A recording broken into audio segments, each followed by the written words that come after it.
Hey guys, big Friday evening for me. Actually, it was all right. We just had Hannah's 18th birthday dinner. My mom and some family were over, and they've all gone out to the movies. So I didn't want to go to the girl movie they picked, and I thought, well, it's minus 25 degrees Celsius. It's night. It's dark. I'm gonna sit in the house and go over some of these photos, family photos. I got a couple of new ones here that Aunt Angie brought me when she was cleaning last week, and I want to show you guys photos that I had never seen before. I'll show you a close-up of these and maybe do a little spirit box session on it. I've got some questions. I also want to show you something that she found that I remembered from when I was a kid. This is me jumping in front of the school. I'll show you guys a close-up of that as well. 1988, and there's a story behind this photograph, and I remember this day because I got grounded because of this photo.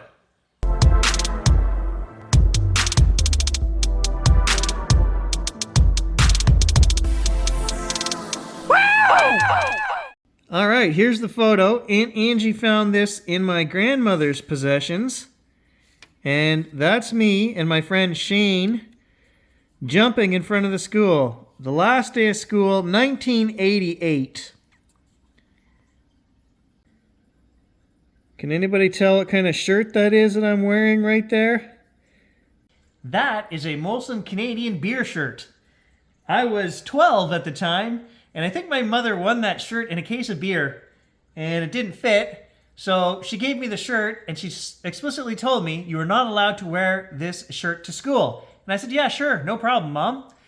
Put on my regular shirt until Mom left for work, and then, of course, threw on the beer shirt, and that day, the principal picked me to jump in front of the school in front of 400 other kids.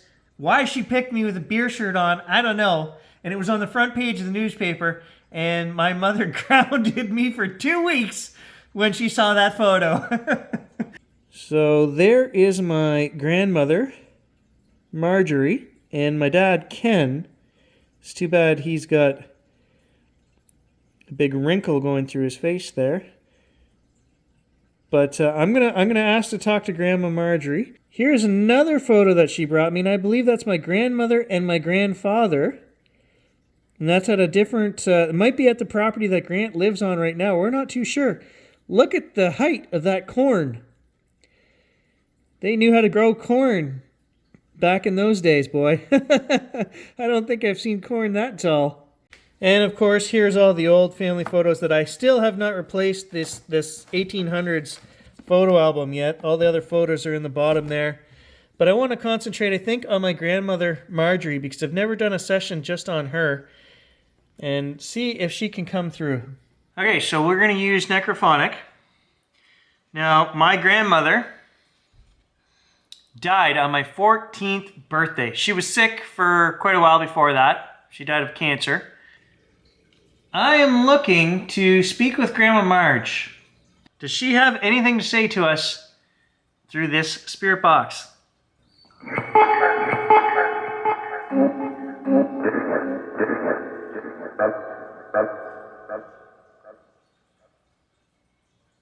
Grandma Marge, do you remember this photograph of you and Dad? And were you in front of your own house there? Is that your house?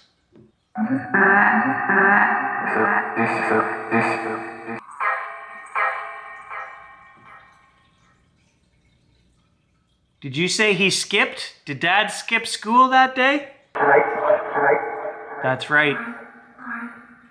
What year was this photograph taken? If I had to guess, I'd say Dad looked like he was about 7 or 8 there. So, 1959, 1960?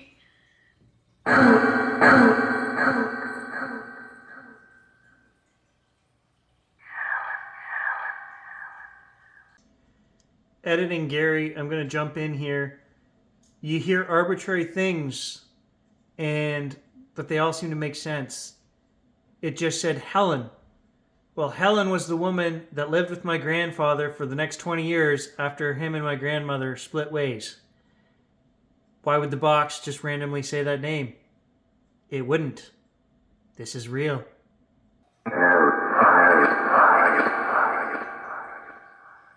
pretty sure I heard my name there.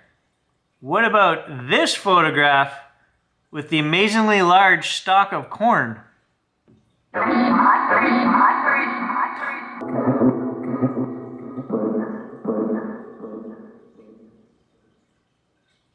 Who are the people in this photograph?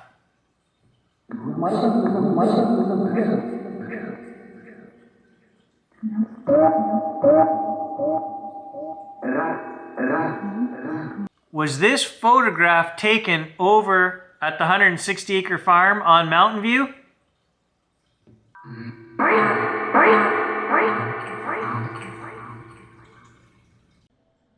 I'd say that blows my mind, but it happens all the time, guys. It clearly said Reed Place. And that was the Reed farmstead, which was on Mountain View. And the next thing it says is Mountain View, Mountain View, Mountain View.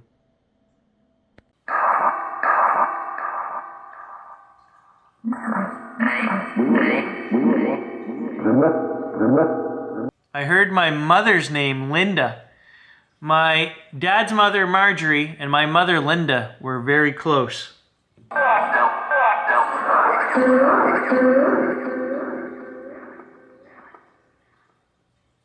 have to interject here again because in the background I hear another arbitrary name thrown out there, but it's not so arbitrary. The name is Dell. My great-grandmother was Della. She went by the name Dell. 2 minutes ago, we asked the question, who's in this photo? And I held up the photo of the cornstalk with my grandparents, and the response was, my son. Well, Grandpa Dan's mother was Della, and now the box says Dell. It makes sense. It says they were in love. They're going to get married. It's like grandmother was talking about her son, who was my grandfather. And the box is throwing out all of the right names. There's more to this than I can explain, guys. Okay, and this photograph was also found in my grandmother's collection of goodies. Grandma Marge, do you remember this photograph? I've already told everybody the unfortunate story of me being grounded over this. It's a pretty good shot of me, if I do say so myself.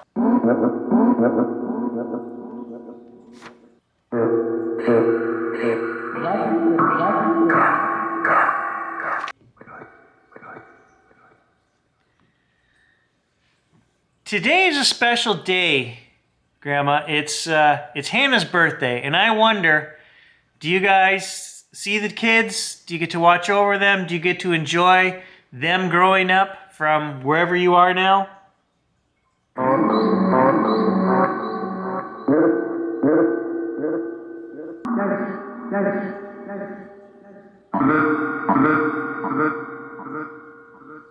Do you have a message for any of us, Grandma?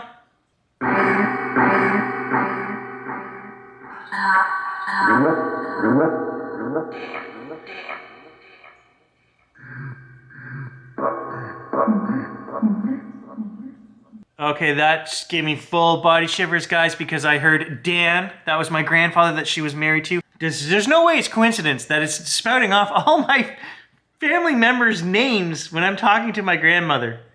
All right, and I'm just gonna change because I always ask about this person. Ha! You guys remember this person? This person's name? I'm not gonna say her name or what relative of mine she's supposed to be because we got these answers from the box and or what she did. But if that person can come through and remind the viewers who she was, tell us your name, tell us what you did as a profession, and what was your relation to me?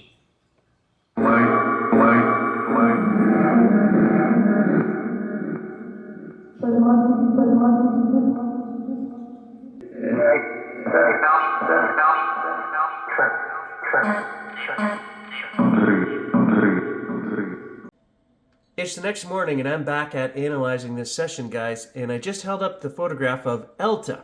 We don't know who Elta was, but through research we found online ancestry that my great-grandfather had a sister, Ellen Loretta. And if you shorten Ellen Loretta, you get Elta. Now the box said, I'm getting a full shiver as soon as I said that, the box said that this was my aunt, and she would be my aunt. If that was Henry's sister, she would be my great aunt. And it also said that she was a nurse. We have not been able to confirm that yet, because those would be two amazing facts that the box said that we didn't even know. Well, I think she just said something here in this section that it's kind of a funny oopsie. It says, say my name, great send-off, Trent, Han. Oopsie. Well, we just booked a weekend to go down to Trent University to take Hannah down and show her the school. It's one of the options that she may pick next year for school. It's not decided yet, but it seems like Elta is saying, yeah, that's where she's going.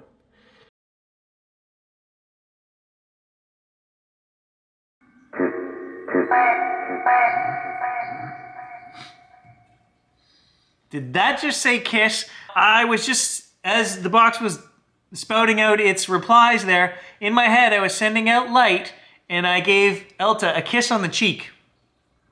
And I believe the box said kiss as just after I finished sending out that thought. So I'm going to have to analyze it. I'm pretty sure it said kiss. I always bring her up because I just felt a really strong connection to her out of all the photographs in that book. I do have plans on restoring the family photo album, getting a new album and putting everybody back in there and cleaning up the photos as best I can. And then my kids will get it and they'll be like, what do I want this for? But it's history, and I believe it's important that it's saved. And I believe that the answers we got before, these guys that are in these photos do watch over us, and they know what's going on in our lives today, because we've got some weird answers that would kind of substantiate that. And I think they like the fact that we try to connect with them and remember them, remember our own history. Is that true?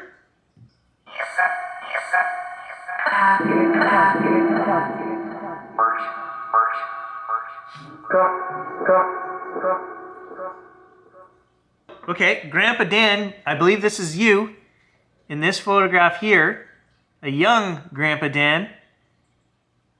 I believe that's who it is. I recognize the stance, the way this fella is standing. I only knew my grandfather, obviously, when he was late 50s, early 60s, and he died when I was 18. So, Grandpa Dan, do you have anything you want to say? Full shiver. In fact, guys, I just remembered this. Last week at some point, I actually dreamt about my grandfather, and I don't remember the dream, but I didn't know that he was dead. Yeah. I was at his house and I didn't know he was dead. And then at the end of the dream, I was kind of like, this has to be a dream because he's dead. And then I remember I woke up. I do dream about my grandfather, Dan, fairly often. I'd say every 3 or 4 months I have a dream with him in there. And I can never really remember. I don't know if... Are you trying to send me some kind of message, Grandpa?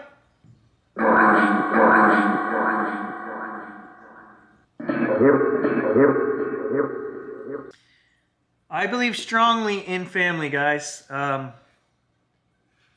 family should always come first. And I think we're at a time now in human lives where family is not as important as it used to be like 100 years ago. All right, guys, that was it. Just kind of an impromptu recording while I had the house to myself. The fish tank's bubbling away there in the background. I wonder if that's going to enhance or wreck the audio recordings. I don't know. Just something to do for fun. It's so cold out. We're not getting anything else done around here. I did get the battery for the snow machine today, but it was so cold, minus 26 degrees Celsius, that I wasn't going out to put it in the snow machine. So this was just something to kill, half an hour, and then I've got probably a couple hours of editing to do as I listen to those responses. I hope we get something good, guys. Thanks for watching, and I'll catch you guys in the next adventure.